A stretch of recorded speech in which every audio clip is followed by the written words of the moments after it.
मैं तमाम पाकिस्तानी बहन भरावां दे अगे हाथ बन के अपील करना, अपनी औलादां ते इतने खर्चे ना करो, अपने आप को परेशान ना करो। कल इन्हें तुहानू खराब करना है जिस तरह अज मैं खराब हो रहा। मेरा नाम गुलाम हुसैन है, मेरे अब्बे का नाम अल्लाह वसाया है। मौजा आलमपुर, तहसील मुल्तान, जिला मुल्तान, थाना अलपा दा रिहायशियां बन बोसन के नाल वो इलाका लगता है। मेरा एक लड़का है, वह नाम अल्लाह दिता अंजम है। इस वक्त वो हाजिर सर्विस सिविल जज लियाकतपुर है। मेरी थोड़ी जी जायदाद आई 13 कनाल कई मरले, उस बेच के अपने उत्ते ला लिए, खा गए।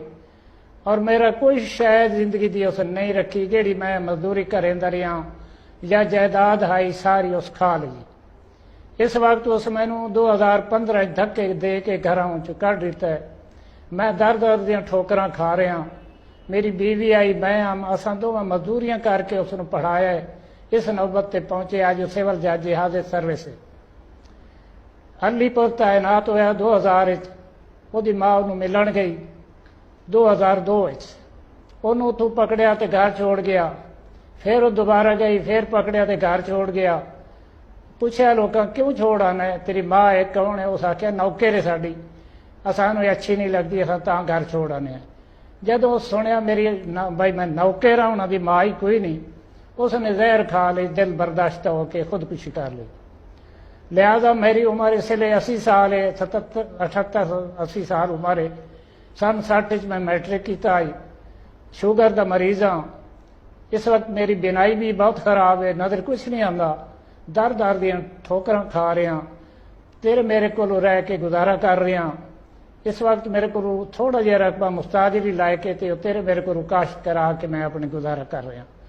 इस बेगैरत औलाद तो, इस बेगैरत पुत्र तो मैनू क्या नफा आया? अज मैं धक्के खा रहा, मैं तो सारी जिंदगी उस वार दी। इस वास्ते मैं भाईया तुहानू अपील करे ना पाकिस्तानियों नू, अपनी औलादों ते इतने खर्च ना करो, इतने दलील खुआर ना हो। कुछ अपने वास्ते कोई शय रख लो, कल काम देसी। मैं chief justice of Pakistan supreme court में अपील की है पिछले दिनों। Chief justice of Pakistan Lahore में अपने वजीर आजम साहब नू ही, सदर साहब नू ही किसी कोई तवज्जो नहीं दी। मैं एक शरीफ आदमी हाँ, कमज़ोर आदमी हाँ, इस वास्ते मेरी सुनता कोई नहीं। लिहाजा मैं हाथ जोड़ के वल भी सदर साहब नू, वजीर आजम साहब नू, chief justice of Pakistan supreme court नू, chief justice of Pakistan Lahore नू, इन्होंने अपील करें ना मेरी अल्लाह वास्ते इमदाद करें। मैं दर दर दियां ठोकरां खा रहा, ये मुआशरे बहुत बड़ा नासूर पैदा हो रहा है। इस नासूर नू खत्म करें, उन्होंने अख्तियार शरीयत के लिहाज नाल ही मैं हकदार हाँ, हुकूमती कानून नाल ही मैं हकदार हाँ। अल्लाह वास्ते मैनू हक दिता, मैनू खर्चा चाहिए, मैनू मकान चाहिए, और मैनू कोई शय नहीं चाहिए। अगर ऐसा आदमी जिहड़ा घर दे इंसाफ नहीं कर सकता, बाहर दूसरे को उस क्या इंसाफ देना है? अगर देसी तो पैसे लैके देसी, रिश्वत लैके देसी, गलत जराए नाल देसी, सही फैसला उस नहीं करना। लिहाजा मेरी अपील है ये आदमियों को जो है ना, तुम मैरिट से भर्ती करो, इस तरह कुत्तियां कढ़ दो, कुत्ते चंगे नहीं लगते। ये बेगैरत आदमी है, मैं बार बार आखसा बेगैरत आदमी है, जे प्यो का, माँ का, रिश्तेदार का, हमसाए का हक नहीं सुझाता, नहीं पहचानिया, वो बेगैरत आदमी है।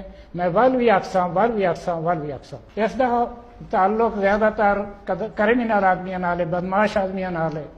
मैनू खतरा है कि मैनू मार न देवे या मरा न देवे। ये असल रसूख वाला बंदा है, किसी की परवाह नहीं करेंदा। इनू धन दौलत का बड़ा मान है, बड़ा फखर है। लिहाजा मेहरबानी फरमा के मैनू तहफ़ुज़ दिता वञे हर